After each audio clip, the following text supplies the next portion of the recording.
with that, ladies and gentlemen, as much as we all love Neon Indian, I think there's one thing we love even more, and that's League of Legends.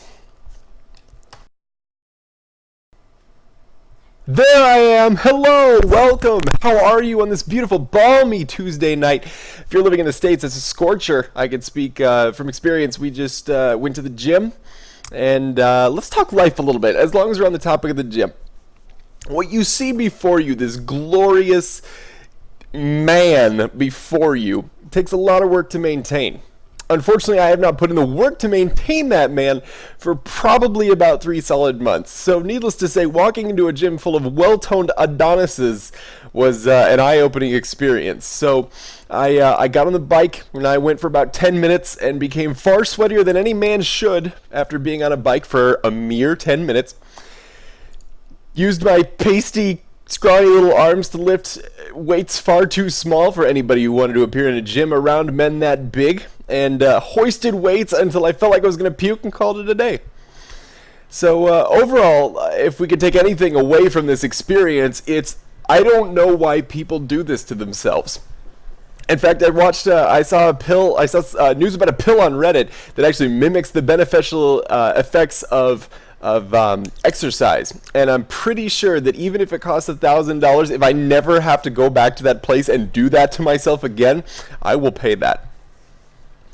It's Tuesday night. It's time for Samuel Casts. Let's talk about a couple business things first of all, though, because I've been busy. I'm really excited. This whole esports thing has my heart all a twitter, all a flitter. So let's go. I'm gonna go ahead and show you a couple things that I've been working on. Let's go.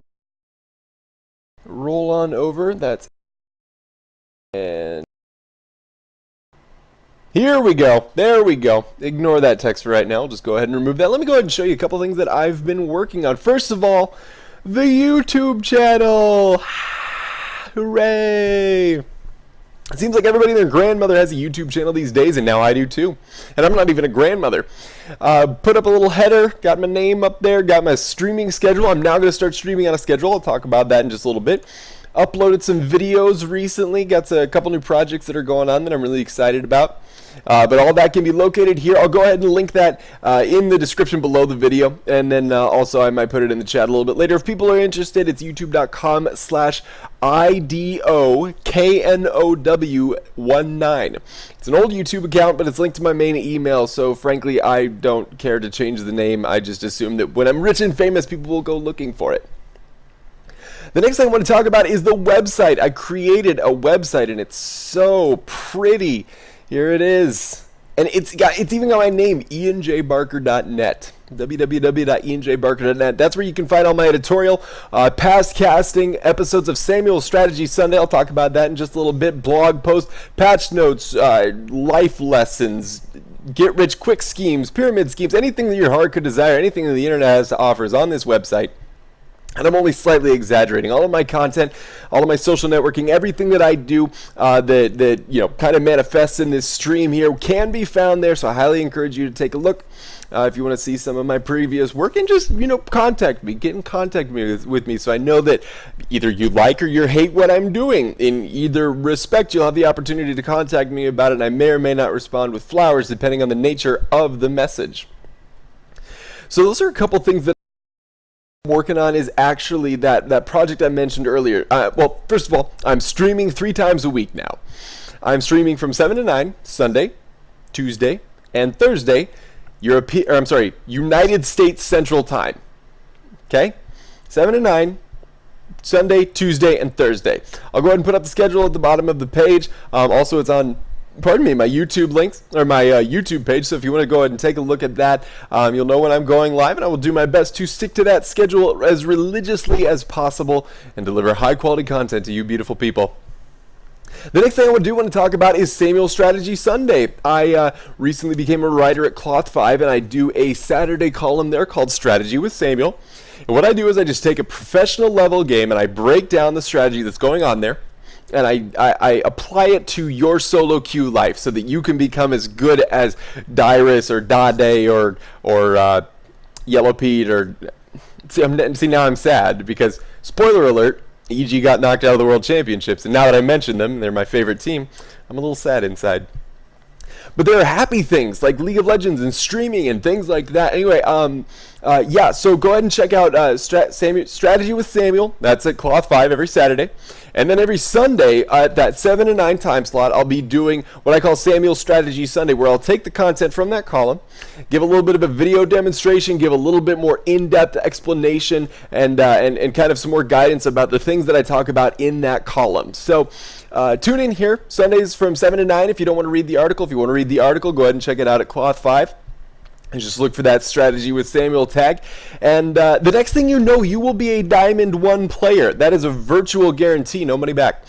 But yeah, so those are the projects that are going on with me. I'm super excited about them. I'm learning about search engines and keywords and URLs and literally, like, nothing really scares me about technology, but registering for a domain name was the most terrifying thing I've ever done. I was pretty sure I was going to break my computer in the process. I'm not sure why it terrified me, but it did. Either way, I now have a website with my name on it, so Ma, look at me now. Your boy's all grown up. What we're doing here tonight, if you're just joining the stream for the first time, my name is Ian Barker, aka Samuel. You can see that down at the bottom there. And actually, I need to change this URL up here. Let's go ahead and just change that real quick. And I got my, you guys can see it in chat, my typing face. It's like, I get like this terrified look, like I'm scared of my keyboard whenever I type things, and you can see that, but I don't even realize that I do it until I see myself on stream. Anyway, what we're doing here, if you've never been to the stream before, what we're doing is we're practice casting. What's practice casting, Samuel? I'm glad you asked, tiny woodland creature. So practice casting is where I go into the League of Legends client, and I literally just pick a game from that initial like window that says spectate game. I try to pick one that's early in the match so that I can give a breakdown of analysis, item choices, things of that nature, and give you an idea of what's going on. And really, I'm just trying to hone my craft of broadcasting. I'm trying to make it analytical, accurate, entertaining. I'm just trying to make sure that I hone my skills, because someday it is my dream. We're leveling here. We're best friends, so I feel like I can tell you this. One day, I hope to be an esports caster. I hope to be a League of Legends esports caster. It would be my dream to cast the World Championships of League of Legends. And of course, at that point, I'll have a yacht, so, you know, obviously things will be going pretty well. But it all starts here. I want to become a better caster. I'm using this stream as a chance to entertain you on an idle Tuesday, Thursday, or Sunday night, and I'm just going to get better at my craft. So if you're along for the journey, welcome. I'll go ahead and check the chat occasionally. Obviously, my attention will be largely focused on the game, so I may not see what you say immediately. But if you're here, welcome. I sincerely appreciate your company. Honestly, I'm humbled by it. With that in mind, now that I've already talked your ear off, let's go ahead and log into the League of Legends client and see if we can't find us some games, because that's what you came here for. Let's go ahead and just log into the League of Legends client. We'll go ahead and take a look at what our options are. Make sure the microphone is unmuted. The other day I actually did a Samuel Strategy Sunday where I accidentally muted myself through the entire second part. Needless to say, that part did not make it to the YouTube channel. Learn there. So, all right, so we're gonna get into the game. Let's go ahead and edit a couple things. Oops, I need to edit that in another tool that I have. Pardon me, real quick. Bear with me. And there we go. Let's go ahead and start that scrolling. Alright, so let's take a look at the game and get an idea of the starting lineups. Looks like we're playing in a high-level diamond game. Got some platinum and a gold player in there, but it looks like we'll see some really talented players. On the blue side, we've got Dark Candy Fiddlesticks, played by Nick Cohn, Blood Moon Akali, played by Zion Spartan. And we got Zion Spartan. That's awesome. A name that people know and we can get excited about and we can cheer for him. Jace, played by Polar Bear Resistance. Caitlyn, played by Swift Break. Headhunter Nidalee, played by Gurnfboy. Nocturne, played by Hooch over on the purple side. Bad Santa Viga, that's one of my favorite skins, played by Skyson911. Nasus, played by Desecration. Nottingham Ezreal, played by Sean Tan. And Riot Blitzcrank, played by God only knows, because it popped away. Curse One Bad Brad. He is one bad Brad. taking a look at the lineups, let's just go ahead and take a look at the compositions and talk about things, because it looks like the blue team is running a lot of burst damage. With the combination of the acceleration gate shock blast from Jace, as well as the Akali's ability to just burst people down, using the lockup of the fear, the traps from Caitlyn, it looks like they'll be able to put down a lot of damage. The only question I have is their tankiness, because at this point they don't have a lot of members of the team that can withstand the damage. And frankly, with Nocturne and Nasus putting out the damage as well as Blitzcrank hooking them back in on the purple side, I'm going to give the early edge to the purple side, simply because Vygar has seen a lot of play recently, is starting to do really well, at least in the ladder scene where I do most of my work. But that Nasus is going to become so strong late game if he can withstand this Akali, and that's the great wall to put in front of Akali so that she doesn't snowball out of control. A lot of HP, a lot of ability to to stonewall the enemy champion and keep her from becoming a monster too early. Taking a look at things, 1 kill up to 0, and that kill is actually on Caitlyn down in that bottom lane. It looks like, who will be playing that support character? It looks like Fiddlesticks will be playing that support character. Nope, Fiddlesticks is in the jungle, so let's go ahead and rearrange things just a little bit so we know what we're looking at. Nasus up in that top lane, Vygar in the middle, and Blitzcrank and Ezreal down at the bottom. 4 minutes and 55 seconds into the game, 6.8k to 5.9k, so about a k difference between the two teams, and that's not a huge difference. It's not insurmountable by any means, but that 1 kill obviously giving the advantage to the blue team, and it's going on Caitlyn, who's a good character to put some kills on early, simply because it'll make a big difference. There we go, the Christmas tree actually flashing inside the stun, but unfortunately the lockdown by Fiddlesticks not enough to keep Vygar in place long enough for Jace to get the kill, but at the very least harassing him out of the lane, giving Jace the opportunity to pull a little bit further ahead in CS. We'll have to keep an eye on that matchup as it goes along. The unmatched mobility of Jace and his infamous acceleration gate against the lockdown Yordle power of Vygar. Looking up this top lane, it looks like 32 to 33 CS. Desecration is doing a good job against Zion Spartan, but as his health gets lower and he starts to push the lane, I start to get concerned about his health, because like I said, that Nasus is a great way to stonewall Akali early in the game, but if Nasus gives up the kills anyways, I mean, after all, he has to start at level 1 just like everybody else. That's going to become a problem for the purple team later on in this game. Gonna just take a look at things, and let's just talk about this for a second. Nidalee support. What we're seeing a lot in the solo queue, if you've been playing solo queue like I have, which is pretty religiously lately, trying to deal with a lost streak at the moment, but I'm over it. I'm out there. We're seeing a lot of champions suddenly become support champions. I've kind of voiced my opinion on the matter before, simply because I don't know how I feel about the trend. I think it's a cool idea to experiment with what can be considered a support, but at this point, I think that Nidalee, Orianna, I saw Mundo do well, and then maybe like Volibear are really the 3 supports that I've seen that are really, really good coming from a non-support role and being used in that support fashion.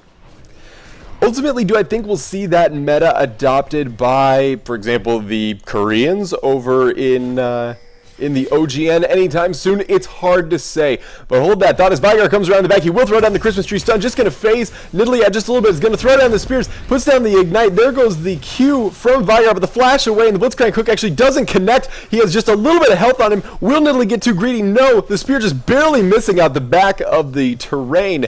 And Nidalee and Blitzcrank will actually end up with their lives intact, nothing to report.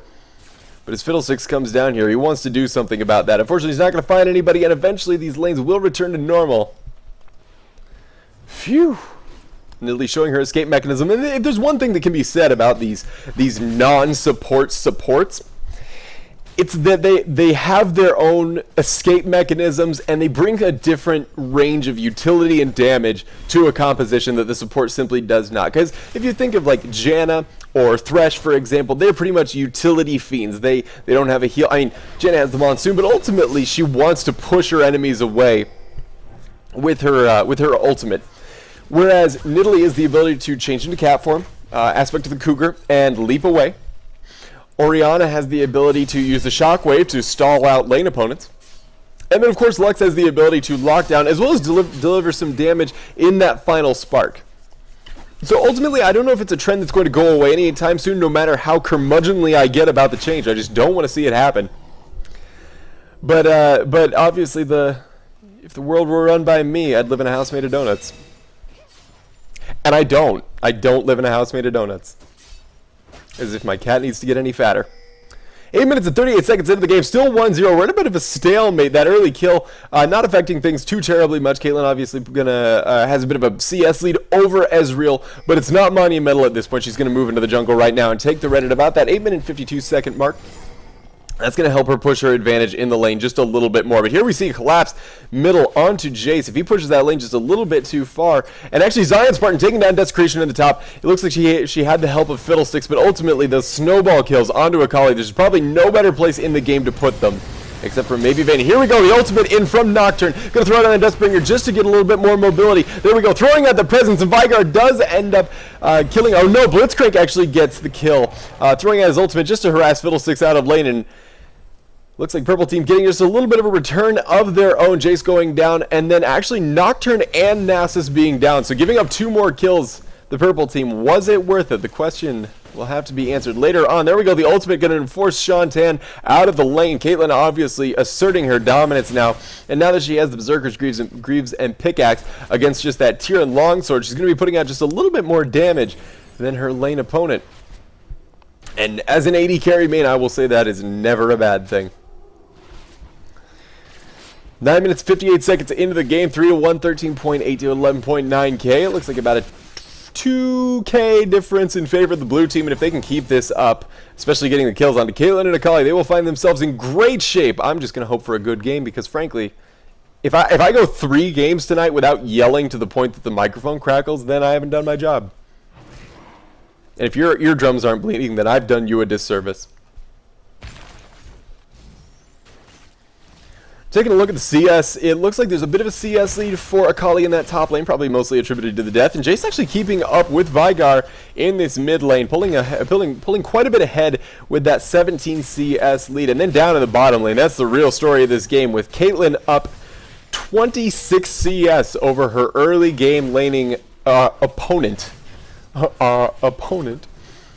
And that's going to become a big difference, because the thing about this blue Ezreal build, and going this tier does indicate that Ezreal will be going the blue Ezreal build, is that it's been largely criticized for being a build that only works if you're ahead. And actually Veigar taken out in that middle lane, 4-1 the kills now, going on to Jason. If Jason already didn't have a lead enough, now with that turret going down in the middle as well as the kill of Veigar, that poor little Yordle finds himself in a tiny little pocket-sized bit of trouble.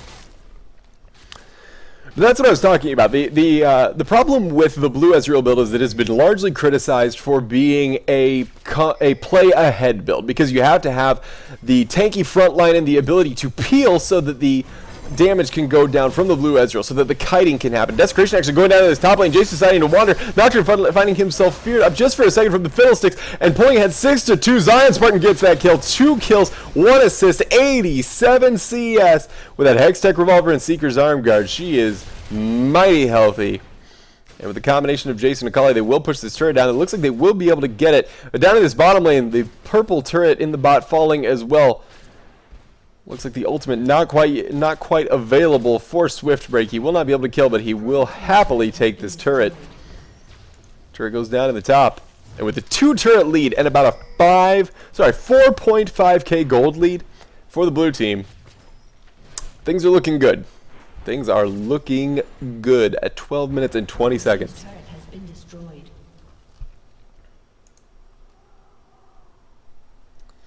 Taking a look at the completed items, we do have that Needlessly Large Rod and Seeker's Arm Guard done on Fiddlesticks, so he's going to be putting down some punishment in addition to being able to put out some crowd control. Vampiric Scepter done for Jace compared to the 2 Doran's Rings for Veigar, just trying to get some damage down in that middle, already going for the Sorcerer's Dreads. And here we go, actually the Nocturne gang flies into the jungle, but I don't think it'll actually end up hitting anybody. The Dustbringer will give them a little bit of pursuit on Swift Break. Will the Blitzcrank hook come out? It does not, and he gets away. She looks like she will just barely be able to make it out. And there we go, the Nidalee damage going down onto Veigar. He finds himself in the back line now. There goes the ulti. They will not be able to block it, but the ultimate just not powerful enough yet to take down Veigar. And the rest of the blue members will hightail it out of here, playing very smart in their lead. No reason to risk anything. Just push down dem objectives and make things happen. This duel up in the top lane is starting to get a little out of hand for our buddy Desecration. Zion Spartan putting down quite a bit of hurt, and you can expect that from an LCS player, a League Championship Series player, for those of you who aren't privy to the professional League of Legends scene. Ultimately, He's had lots of weeks to practice during the 9-week season for League of Legends. Now he needs to hightail it out of there. I can't speak at all. Zion Spartan kills Nasus. Ultimately, they got out of that engagement, and that's what I delivered. So, shut up. Jay's going to push down this mid lane, just using that damage that he's built up. Actually, already going for the Brutalizer. He'll be able to slow down his opponents over that. I believe the 3.10A patch notes affected the Brutalizer, so there's a bit of a slow attach. Or no, there's no slow attached to that. What is the change? Yep, there's no slowdown attached to the Brutalizer anymore. But there is a slowdown attached. And here we go, the ultimate and the flash in, putting a lot of damage down and just nuking Vigar out of existence. Normally it's the other way around, but the blue team will have none of this, going up 8-3 in kills, 7,000 gold, and pushing objectives as if they were going out of sale. Here we go, the jump over by Jace, chasing down Blitzcrank. Blitzcrank ultimately will use the overdrive to get away. There we go, the lightning storm coming out for Polar Bear. Polar Bear just doing as much damage as he can to Hooch, and here comes Ezreal, just poking Polar Bear with his stick, ultimately not doing enough damage, and there we go, there's the Thundering Hammer to finish off the kill. Great play by Jace, just far too powerful to 1v1 anymore, and we see Ezreal's inexperience maybe coming into effect.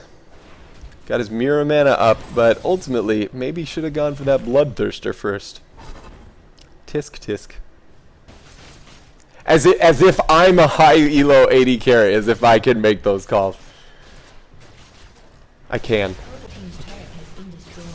The blue team will continue pushing these turrets. They now have 6 turrets to 0 in this game. Ladies and gentlemen, it's starting to turn into a slaughter. But I'm not a defeatist caster. I'm not simply going to throw purple under the bus. I'm not going to let them go without a fight. Let's talk about what the purple team needs to do to get back into this game. At this point, Caitlyn has no lifesteal. That is about the best that I can give you. With the Zonias coming out of Fiddlesticks, he will be able to put down his damage and in spades and freeze himself so he won't be eliminated from the fight before he can put down that damage. What they need to do is they need to continue to farm up with Nasus. They just need to play patient and push these lanes. They need to continue to farm up this Ezreal, who hasn't quite hit his damage items yet. As soon as he gets that Bloodthirster on top of the Mirror Mana, he will suddenly be sitting pretty.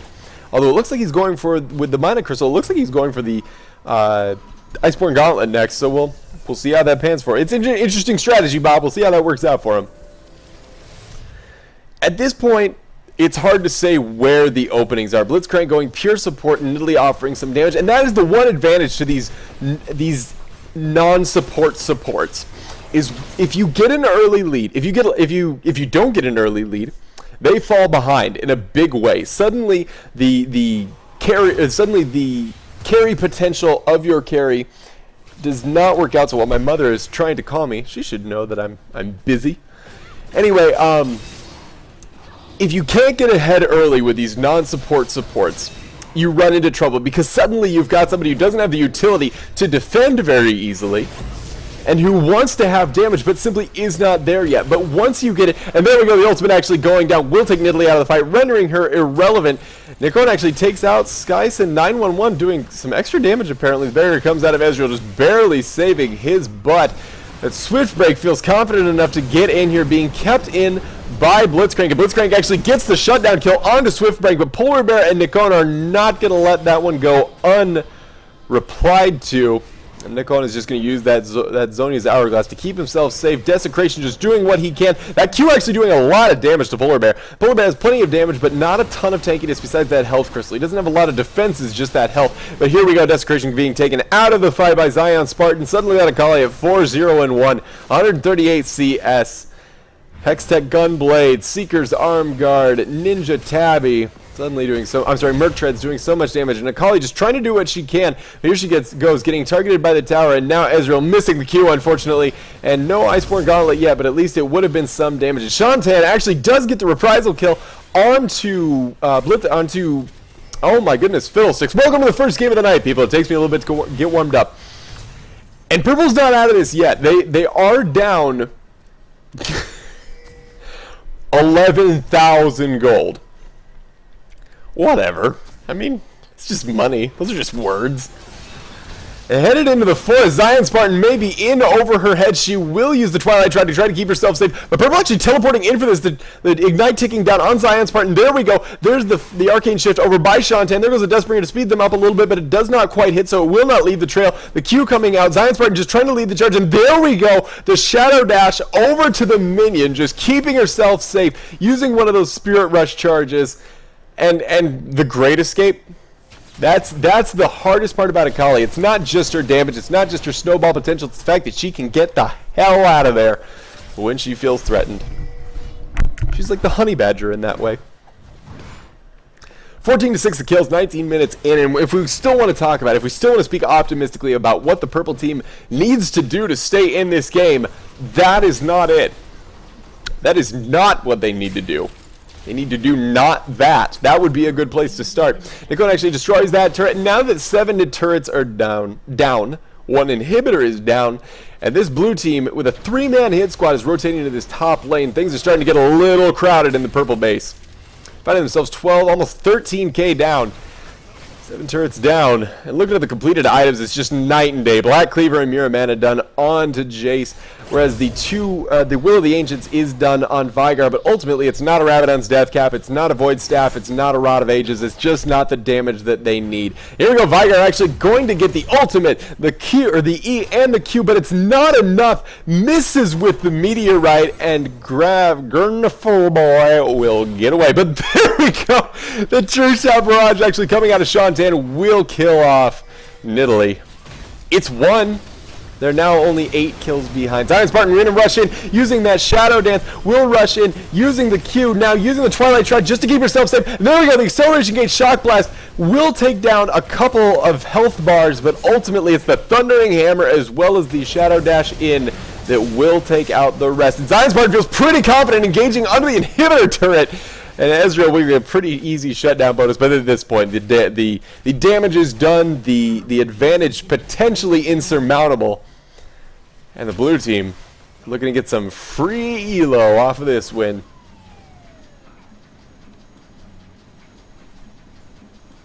$20 minutes and 56 seconds in 12,000 gold is the difference. 8 kills. Looking down the board of completed items, we do have that Rabadon's Death Cap on top of the Zhonya's Hourglass done on Fiddlesticks. So he's no longer jungle Fiddlesticks. He is pretty much carry Fiddlesticks. And with that 3 kills and 9 assists, who could blame him? Now let's see who the big money earner is. Let's play MVP for a second and see who's the big money winner in this game. And it is Jace by about 1,000 gold at 9,251 net worth. That Black Cleaver don't come cheap. Static Shift and Infinity Edge done on Caitlyn. And there's a blade that I actually got criticized for that build recently. I play a Vayne that uses a combination of true damage from the Silverbolt proc and increased attack speed items to ultimately deal out the damage without ever even having to engage your ult. But once you have that ult and you've got that pursuit potential, you become unstoppable. And I see that the Static Shiv is just such a great option in terms of come from behind potential. But even being ahead, the wave clear from that Static Shiv and the attack speed buff is just monumental and makes a huge difference even from the early game clear to the late game.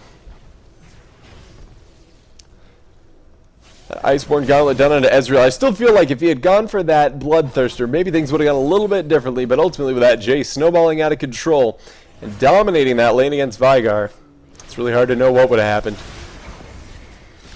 Acceleration Gate Shock Blast to the face, combined with the Nidalee Spear that's doing so much damage now. The blue team finding themselves in a very comfortable position as they siege this up. Wisely not going for Baron. That's something that I tell my teammates all the time. No need to risk the Baron.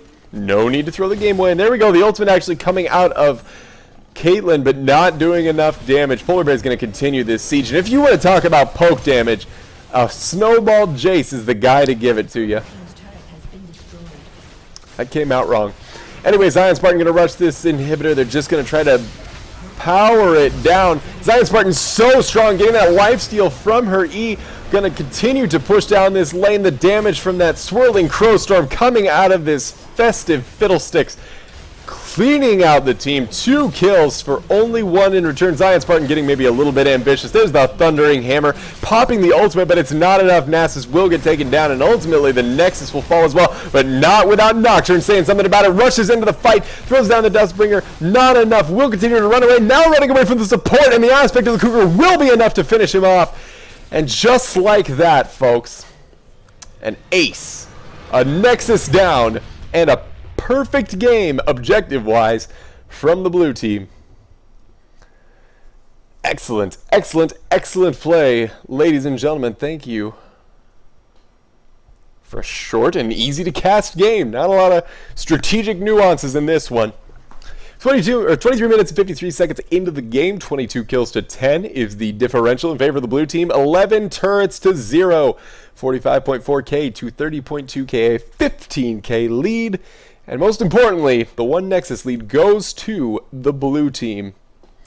And taking a look at who our MVP is for the match, I think it's got to be that Jace. The early kills, the rotation up top to push down the turret and give Zion Spartan an easy time, not allowing that Nasus to become a threat.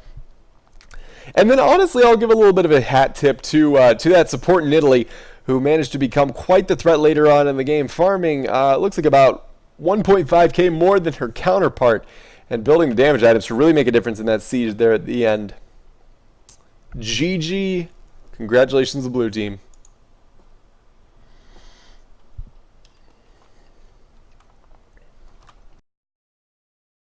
Oops. There we go. You'll be very impressed with me. I actually set up hotkeys for my stream, so now I just press a button, and it switches the scene. Unfortunately, I can't remember what any of the hotkeys are, so if you end up seeing, I don't know, my internet browser full of pictures of chipmunks or something, then blame my hotkeys. I obviously need to rearrange them. Looks like we've been streaming it for about 41 minutes and 44 seconds. What I'm going to do is I'm going to take a quick break. I want to put this into digestible chunks for you so that you can take a bio break. Get some tea if you're like me. I'll probably get some tea. And we'll go ahead and take a 10-minute break. We'll be back with some more broadcasting. This is Ian J. Samuel Barker coming at you live on this beautiful Tuesday night. Stick around.